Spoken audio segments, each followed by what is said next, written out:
your school grounds and local environment can provide natural materials and a canvas for a range of creative art projects that develop self-expression, communication skills and teamwork.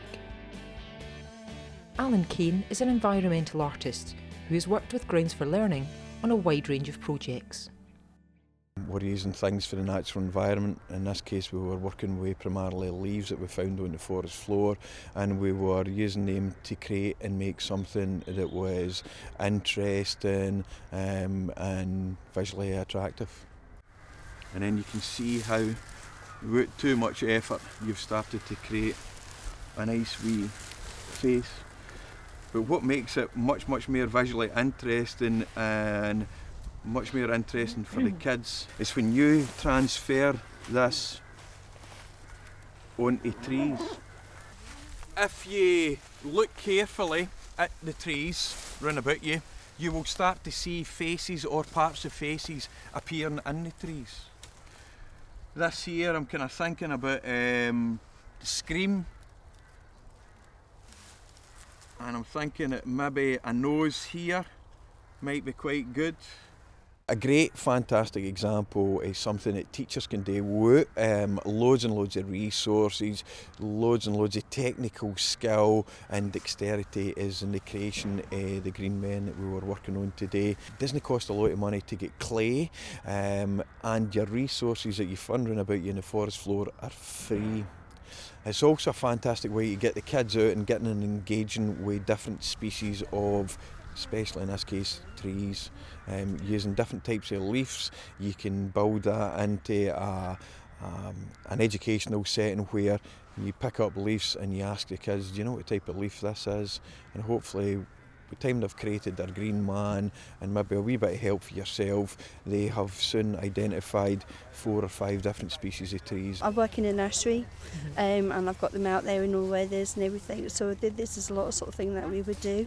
In the nursery we've done with pebbles and done faces and things with pebbles and with the leaves and doing collages and things like that, so that's just another element. We're going to put tiny wee dots of clay just on the tree, and we are going to try to recreate this lovely twisting spiral of leaves.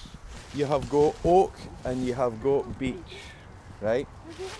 And that is the types of leaf that we're going to collect. Making the spiral shaped leaf form patterns on the trees is a really good example of having kids working together as a team, and it's really focusing in on teamwork. If you were set out to do that challenge or task on your own, you would be there for a long time. That's a very simple sorting exercise. We haven't got trees in our place, but you could do it on a bit of logs, or it's a simple sorting exercise which would be maths as well as environmental art. It's a different way of learning. It's learning, but fun learning. Not just sitting in a classroom when it's really hot looking out the window all bored. In class you only get to do boring writing and reading, but outside you can build stuff if you want and make stuff. I generally find that children's behaviour outdoors is much better than that being in an indoor formal setting in a classroom. You don't have 4 walls round about you. You have got what nature has provided. There's no boundaries.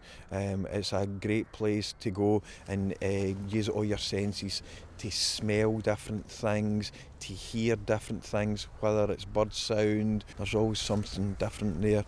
So having them in an outdoor environment is a fantastic place to go and learn things. Children would much rather be outdoors no matter what the weather is than be inside.